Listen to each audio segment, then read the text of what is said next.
نہیں کل غصہ نہیں کیا, کل کہتے ہیں کہ پرسوں ہم بات کریں گے. انہوں نے ایسے تو نہیں کہا پرسوں بات کریں گے. یہ والا رویہ تو باہر ملی مجھے, تو میں نے باہر ملی. تو جو فگرز ہیں اس میں اگر دیکھا جائے آپ کا جی ڈی پی جو گروتھ ہے وہ سکڑ رہا ہے, جی ڈی پی آپ کا سکڑ رہا ہے. ٹھیک ہے, جتنے بھی ٹارگیٹس ہیں وہ سارے منفی میں ہیں. زبردست. لارج اسکیل مینوفیکچرنگ میں نے 7.7. سبحان اللہ. اچھا, ریئل اسٹیٹ سیکٹر جو سب سے زیادہ جس سے ہم پیسہ کماتے ہیں اور جو کہتے ہیں کہ اس کو ایمنسٹریاں بھی دیتے ہیں, وہ بھی -5.5%. سبحان اللہ. مائنس میں. یس, مائنس میں. تو ہماری پھر جی ڈی پی گروتھ جو ہے یہ پھر کیسے جاتی ہے +0.29. اوکے جی.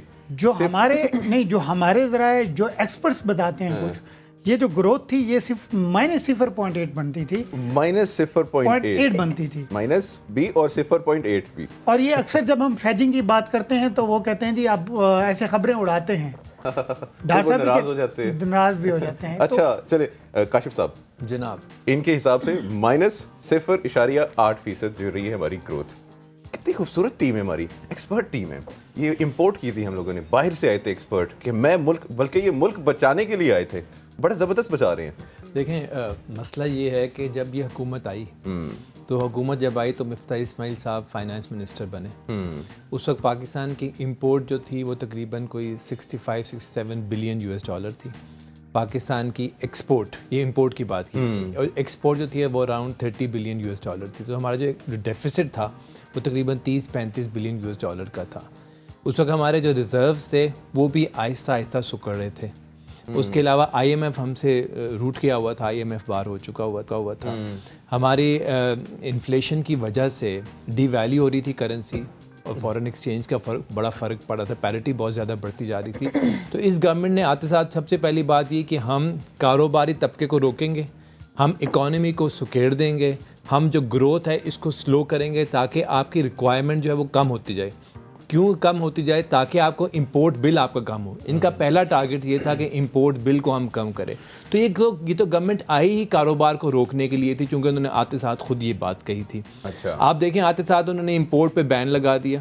امپورٹ پہ بین لگانے سے یہ ہوا کہ ہماری ایکسپورٹ جو ہے وہ امپورٹ بیسڈ ہے, کیونکہ را مٹیریل ہم امپورٹ کرتے ہیں, اس سے ہم خام مال آتا ہے تیار کرتے ہیں, اس سے ویلیو ایڈ کرتے ہیں چیزوں کے اندر, اور پھر اس کو ایکسپورٹ کرتے ہیں. آپ کی جب امپورٹ رکی تو آپ کی ایکسپورٹ بھی آہستہ آہستہ رکنا شروع ہو گئی.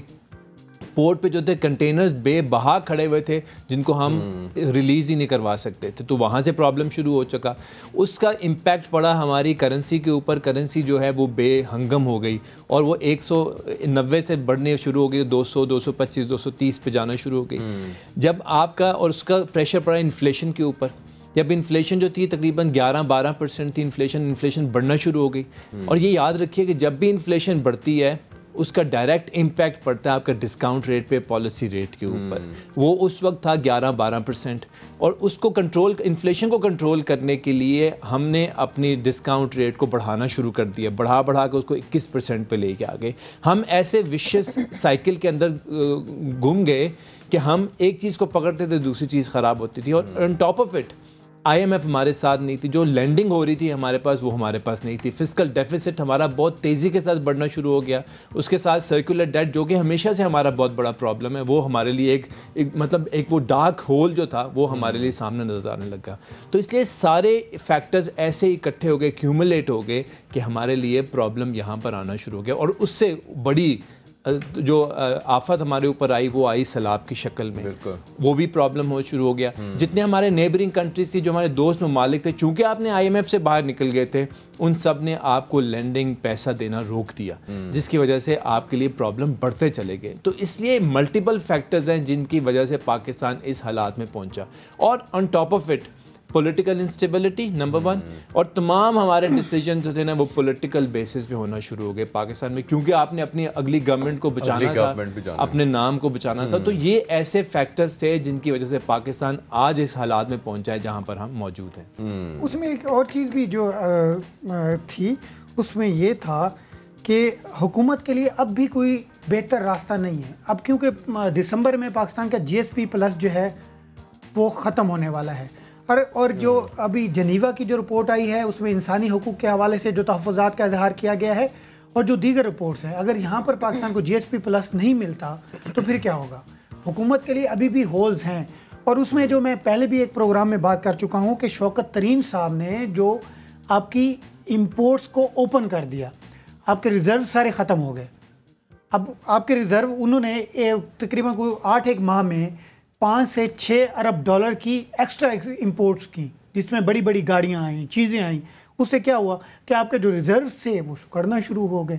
ریزروز جیسے سکڑے تو آپ کو ڈیفالٹ کا جو خطرہ ہے وہ بڑھتا گیا.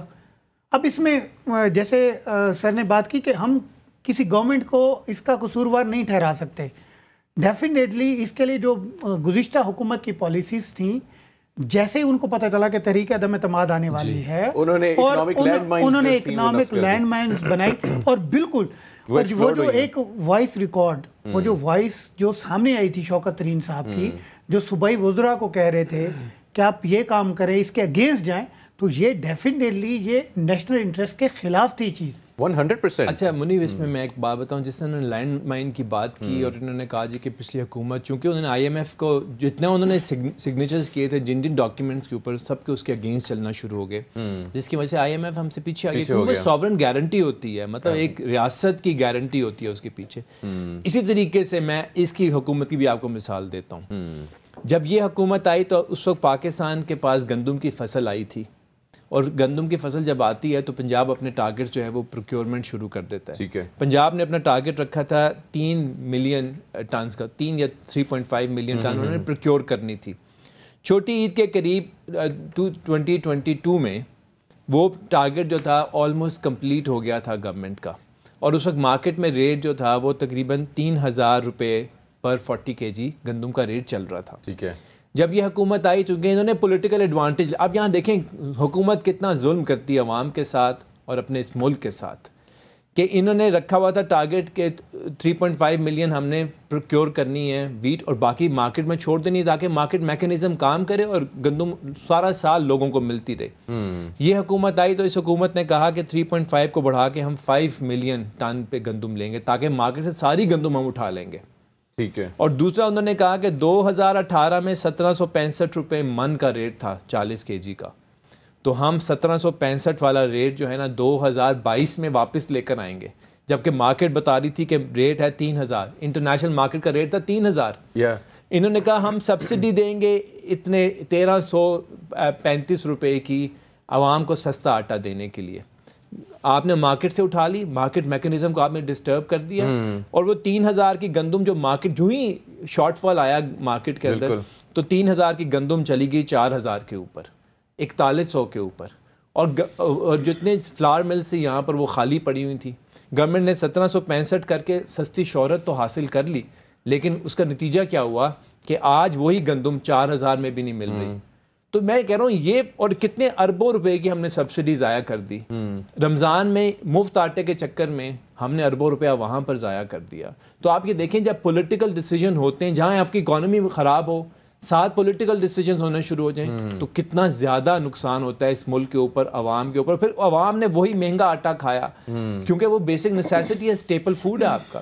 تو جس طرح یہ بات کر رہے ہیں کہ حکومت کے لیے پرابلم آتے ہیں، لینڈ جو مائنز جو تھی دوسری حکومت سیٹ کر کے گئی، تو اس حکومت نے بھی آ کے وہی کام کیے.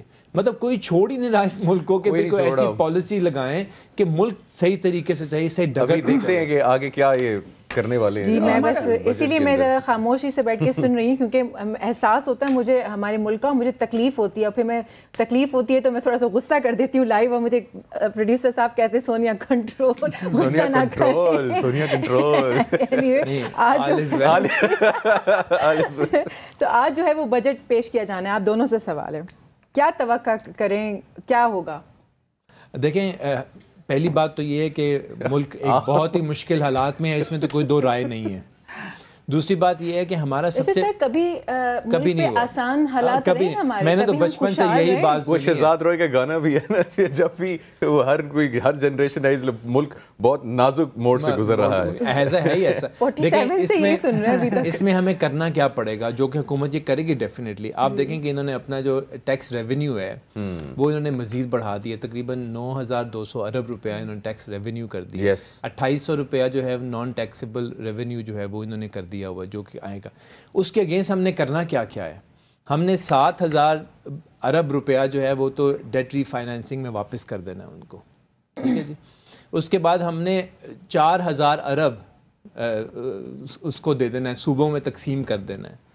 1,500 ارب ہم نے پی ایس ڈی پی میں رکھ دیا کہ ہم نے اس کے لیے خرچ کرنا ہے. تو پیچھے آپ کے پاس بچتا کیا, آپ تو سٹارٹ ہی کریں گے نیگیٹو سے. تو اس لیے حالات تو ڈیفینیٹلی مشکل ہیں ہی مشکل, لیکن کرنا کیا پڑے گا, ہمیں ایک ایسے میجرز لینے پڑیں گے جو اس ملک کے لیے بہتر ہوگا. نمبر ایک, ہاں کرنا کیا پڑے, نمبر ایک اس کی پروگریسو ٹیکسیشن ہونی چاہیے اس ملک کے اندر. دیکھیں جی ڈی پی ہوتی ہے 3 چیزوں کے اوپر, انڈسٹری کے اوپر, ایگریکلچر, تیسرا ہوتا ہے سروسز سیکٹر. یہاں پرابلم یہ ہے کہ ہمارا انڈسٹریل سیکٹر جس سے میں بلانگ کرتا ہوں اس کا contribution towards G D P is around 19 to 20%, but their contribution towards tax collection is around 60 to 70%. تو وہ جو ہے نا وہ بڑی ہی زیادہ کیا مجھے کہنا چاہیے کہ امبیلنس کریٹ کرتا ہے ان دا انڈسٹری, اور ایکسٹرا ٹیکسیشن کریٹ کرتا ہے انڈسٹری کے اوپر. اور جو سروسز سیکٹر ہے اس کی کنٹریبیوشن ہے آپ سمجھیں تقریباً کوئی 12 سے 15 یا 20% ٹورڈز ٹیکس کنٹریبیوشن, لیکن جی ڈی پی میں اس کی کنٹریبیوشن ہے ابو 50%. تو وہ جو گیپ ہے وہ آپ پورا نہیں کر سکتے. اور ایگریکلچر کی آپ سنیں آپ حیران ہو جائیں گے کہ اس کی کنٹریبیوشن اراؤنڈ 20-22% ان جی ڈی پی, لیکن ٹیکس میں اس کی کنٹریبیوشن ہے آلموسٹ 1%. آپ 4 ارب صرف اکٹھا کرتے ہیں پورے ملک سے ایگریکلچر 1%, اس کو آپ نے ایگزیمپٹ کیا ہوا ہے فرام ٹیکسیشن. اور دیکھیں دنیا اس وقت tax to G D P ratio جو دنیا میں ہے وہ تقریباً 15 سے 20% ہے, اور پاکستان میں وہ 6% کے قریب ہے. تو آپ کیسے سروائیو کر سکتے ہیں جب آپ نے اتنا امبیلنس کریٹ کیا, اور خود اکانومی کے اندر یہ تو فیصلے کرنے ہیں ہمارے بڑوں نے جو بیٹھے ہوئے ہیں پارلیمنٹ کے اندر. اس کے علاوہ ایس او ایز کی اگر ہم بات کریں, اسٹیٹ اونڈ انٹرپرائزز جو کہ بلیڈ کر رہے ہیں پورے ملک کے اندر, جو پیسے کو ضائع ہو رہا ہے وہاں پر اس کو ہم پرائیویٹائز ہی نہیں کر رہے, اور گورنمنٹ جو ہے اس کے اندر اربوں روپیہ ہر مہینے اربوں روپیہ ڈال 400 کروڑ کی تو میرے خیال سے اس میں وہ کرپشن کا ہم نے اگر میں جی صحیح یاد پڑے وہ جو فری آٹا اسکیم تھی اس میں کرپشن نکلی تھی 400 کروڑ پہ. 400 کروڑ اچھا مجھے بتائیں. نہیں 400 کروڑ نہیں 20 ارب روپے 20 ارب روپے کی کرپشن تھی. سبحان اللہ. اچھا شاہد صاحب آج بجٹ پیش ہونا ہے, جیسے وہ بھی کاشف صاحب نے بتایا کہ ٹیکسز جو ہیں مزید بڑھیں گے. اب یہ کون سے ٹیکسز ہیں, اور جو ڈائریکٹلی ہماری جو معصوم عوام ہے ان کو کون سے ٹیکسز افیکٹ کریں گے؟ مطلب یہ ابھی 48% پہ کہا جاتا ہے رفلی انفلیشن ہے, ہم ایکسپیکٹ کریں گے یہ ڈبل ہو جائے گی؟ دیکھیں انفلیشن کا ڈبل تو نہیں کہہ سکتے, کیونکہ انہوں نے جو فی کا آمدن ہے اس میں بھی اضافہ کرنے کے حوالے سے اقدامات کرنے ہیں. جو تنخواہ ہے وہ تو پیپر پہ ہوتی ہے, سالانہ جو سالانہ ان کا ٹارگیٹ ہے نا مہنگائی کا, وہ انہوں نے رکھا ہے 21% اس رواں مالی سال میں. جو جی ڈی پی گروتھ ہے 3.5%. جو تنخواہ اور پینشن میں جو اضافہ ہے وہ 30 سے 20% جو ہے وہ کرنے جا رہی ہے حکومت. اس کے علاوہ جو اسٹیٹ اون انٹرپرائزز کی بات کی کہ 21% مہنگائی کا انہوں نے اس سال کا رکھا ہے, اس سال کا رکھا ہے. 38% ان کی رپورٹ کے حساب سے آلریڈی تھی. نہیں یہ اینول مہنگائی کی بات کر رہا ہوں, وہ تھی ویکلی منتھلی بیس 38, ویکلی بیس 48%, اور یہ جو اینول مہنگائی کی شرح ہے نا ہاں اب یہ انہوں نے رکھی ہے 21%. تنخواہوں پینشن میں یہ جو اضافہ ہے وہ تقریباً بنے گا 20 سے 30%, پینشن 20%, تنخواہوں میں 30%. اور اس میں ڈفرینٹ جو کیٹیگریز ہیں شاید اس کو بھی لاگو کیا جائے. اس میں جو ایڈھاک الاؤنس ہے اس میں 50% اضافے کے حوالے سے خبریں آ رہی ہے. اس کے علاوہ جو لگژری آئٹمز ہیں ایک بار پھر اس پہ جو ٹیکس ہے وہ 25% جو ہے کرنے کی تجویز ہے, کیونکہ 9.2 ٹریلین کا آپ کا ٹارگیٹ ہے, اہداف ہیں. رواں مالی سال میں تھا 7.23 کا. ٹھیک ہے, اب یہ ہوا کہ 7.23 ٹریلین کا آپ کا اہداف تھا, اور آپ کی جو ڈیٹ سروسنگ جا رہی ہے وہ 7.23 پہ جا رہی ہے. مطلب جتنا ہم پیسہ وہاں سے لے رہے ہیں اس میں ہمیں بچے گا تقریباً 2 ٹریلین روپیز, جس میں اگر ہم ترقیاتی بجٹ نکالیں تو وہ برابر ہو جاتا ہے. اس میں تقریباً 1376 ارب روپے کی تو ہم جو ہے وہ سبسڈیز دیں گے, جس میں پاور سیکٹر پہ سبسڈی ہوگی, جو لائف لائن صارفین ہیں ان کے لیے سبسڈی ہوگی. اور جو جنرل سیل ٹیکس ہے اس میں بھی 1% جو پہلے 18% کیا گیا تھا, پھر اسے 17% کیا گیا ہے, ابھی دوبارہ اسے 18% پر لاگو کیے جانے کا امکان ہے. تو اس سے ڈیفینیٹلی انفلیشن جو ہے وہ مزید بڑھے گی۔ ایک جو عام چیز کرنے والی ہے جو ہمیشہ ہم بھول جاتے ہیں وہ یہ ہے کہ ہمارے ملک میں ابھی جو کل اقتصادی سروے ہوا اس پہ کوئی روشنی نہیں ڈالتا۔ جو مین پوائنٹ ہے کہ ہماری جو کاٹن جیننگ اور جو کاٹن کی فصل ہے اس میں 40% کی کمی ہوئی ہے۔ اب جب کاٹن 40% کم ہوگی تو ٹیکسٹائل سیکٹر کو آپ کو جو را مٹیریل ہے وہ باہر سے امپورٹ کرنا پڑے گا، اور یہی وجہ ہے کہ آج ہماری جو ایکسپورٹس ہیں وہ کم ہیں، کیونکہ ہماری امپورٹس کے لیے جو ٹیکسٹائل کا جتنا مٹیریل ہے وہ باہر سے آتا ہے۔ ہماری کاٹن تقریباً ختم ہو رہی ہے، ہم نے شوگر کین کے چکر میں تمام جو لینڈ تھی وہ ختم کر دی۔ تو اب سے یہ کیا ہو رہا ہے کہ وہ ایک نیا ایک چیز ہمارے سامنے آ رہی ہے۔ اس کے علاوہ یہ ہے کہ جی بے نظیر انکم سپورٹ پروگرام کے لیے 430 ارب روپے جو ہیں وہ رکھے جائیں گے، اور پی ڈی ایل میں جو پیٹرولیم ڈیولپمنٹ لیوی ہے اس میں تقریباً 10 روپے فی لیٹر کے حساب سے جو ہے وہ اضافہ کیے جانے کا امکان ہے، اور جو پینشنز ہے اس میں تقریباً 780 ارب روپے جو ہیں وہ پینشن کی مد میں رکھے جائیں گے۔ شاید صاحب پیٹرول پہ لیوی کی بات کر رہے تھے، تقریباً کہہ رہے تھے 60 روپیز تک بھی ایڈ ہو سکتی ہے ان دا نیئر فیوچر آگے جا کے۔ ابھی کتنا ہے؟ ابھی 50 روپے لے، ابھی 50 روپے، ڈیزل 50 پیٹرول 50، تو یہ اس کو 60 کریں گے۔ ٹھیک ہے، اچھا یہ 60 ہو گیا۔ اس سے یہ ہوگا کہ لیوی کے مد میں ہمیں جو آمدن ہوگی وہ تقریباً 870 ارب روپے کی جو ہے وہ ہو جائے گی۔ تو یہ جو پیسہ ہے یہ پھر اس میں ایڈجسٹ ہو جائے گا پینشنز میں، کیونکہ پینشن کا ہمارا جو بل ہے وہ تقریباً بنتا ہے کوئی 760 سے 780 ارب روپے، جس میں ہمارے جو لا انفورسمنٹ ایجنسیز ہیں ان کا بھی ایک بڑا حصہ شامل ہے۔ تو یہ اس دفعہ جو بجٹ میں ہے، یہ بجٹ کوئی عوام کے لیے کوئی 14,600 ارب روپے کا کوئی اتنا کوئی بہتر نہیں نظر آ رہا ہے۔ اچھا ہم یہاں پہ یہ ایکسپیکٹ کر رہے تھے کہ اس بار بجٹ جو ہے، کیونکہ ابھی آگے الیکشن ایئر ہے، تو ہم لوگ ایکسپیکٹ کر رہے تھے، سارے اینالسٹ ایکسپیکٹ کر رہے تھے کہ شاید کوئی عوام دوست بجٹ آئے گا، عوام کو ریلیف ملے گا، پیٹرول کی پرائسز نیچے ہوں گی، انفلیشن نیچے ہوگی، لیکن ایسا کچھ بھی نہیں۔ لیکن ایسا ہو نہیں سکتا۔ ہمارا پہلا ٹارگٹ یہ ہے کہ ہم نے آئی ایم ایف کو واپس لے کے آنا ہے، ہم نے آئی ایم ایف پروگرام میں آنا ہے۔ پرابلم یہ ہوتا ہے کہ جب آپ آئی ایم ایف پروگرام سے باہر چلے جاتے ہیں تو جتنے باقی ملک ہوتے ہیں جو آئی ایم ایف پروگرام کے اندر ہوتے ہیں یا جو سگنیٹری ہوتے ہیں آئی ایم ایف کے، ورلڈ بینک کے، وہ آپ کو لون نہیں دیتے، کیونکہ آپ وہ کہتے ہیں پہلے جاؤ آئی ایم ایف کے پاس، آئی ایم ایف کے سے بات کریں، اس کے بعد ہمارے پاس آئیں۔ I M F as such نقصان دہ نہیں ہوتا۔ آئی ایم ایف آپ کو جو ہے نا وہ گائیڈ لائن دیتا ہے، ایک پرنسپل دیتا ہے، ایک روڈ میپ بتاتا ہے کہ جس پہ آپ نے چلنا ہے۔ آئی ایم ایف کہتا کیا ہے؟ نمبر 1 وہ یہ کہتا ہے کہ آپ سبسڈیز جو ہیں وہ کو ختم کریں۔ نمبر 2 وہ یہ کہتا ہے کہ آپ آسٹیرٹی میجرز کو لے کر آئیں۔ نمبر 3 وہ یہ کہتا ہے کہ ٹیکسیشن کا سسٹم ایسا رکھے جو کمپلیکس نہ ہو، نمبر 1۔ نمبر 2 یہ ہو کہ وہ اکراس دا بورڈ وہ پراپر طریقے سے لگے۔ ایک منٹ ہے ہمارے پاس، میں آپ کو ایک سوال ڈراپ کرتا ہوں، اس میں آپ 1 منٹ میں اس میں سالو کر دیجیے۔ گند ہو گیا، جو ہونا تھا، ڈسٹروائے ہونی تھی پاکستان کی، ہو گیا ہے، سولوشن کیا ہے؟ ہاں سلوشن کیا ہے؟ یہ اچھی سوال کیا آپ نے۔ سلوشن جیسا میں نے آپ کو بتایا کہ سلوشن یہ ہے کہ جو آپ کے اکانومی کے جی ڈی پی کے جو سیکٹرز ہیں نا 3، ان کو ان کے حساب کے مطابق ٹیکسیشن میں لانا پڑے گا۔ ایگریکلچر کو ٹیکسیشن میں لانا پڑے گا، جو کہ بہت بڑا گیپ ہے، تقریباً 18-19% کا گیپ ہے آپ کا ٹیکسیشن کے اندر، اس کو واپس لانا پڑے گا۔ سروسز سیکٹر جس کے اندر ریٹیل کا سیکٹر بہت بڑا سیکٹر ہے، جو کہ آؤٹ آف ٹیکس ہے، جو کہ ٹیکس کی کنٹریبیوشن کچھ نہیں کرتا، اس کو ٹیکس کے اندر واپس لانا پڑے گا۔ آپ کا جو کنسٹرکشن کا بہت بڑا سیکٹر ہے، اس کو واپس لانا پڑے گا ٹیکسیشن کے اندر۔ دیکھیں ہماری جو انفلیشن ہے نا وہ ہے کاسٹ پش انفلیشن، جو کہ بنتی ہے کاسٹ بڑھنے کی وجہ سے۔ ان پٹ کاسٹ ہماری زیادہ ہے جس کی وجہ سے انفلیشن زیادہ ہے، ویلیو آف منی جو ہے وہ گرتی جا رہی ہے، پرچیزنگ پاور لوگوں کی کم ہوتی جا رہی ہے، سکڑتی جا رہی ہے، اس کو واپس ہمیں اٹھانا پڑے گا۔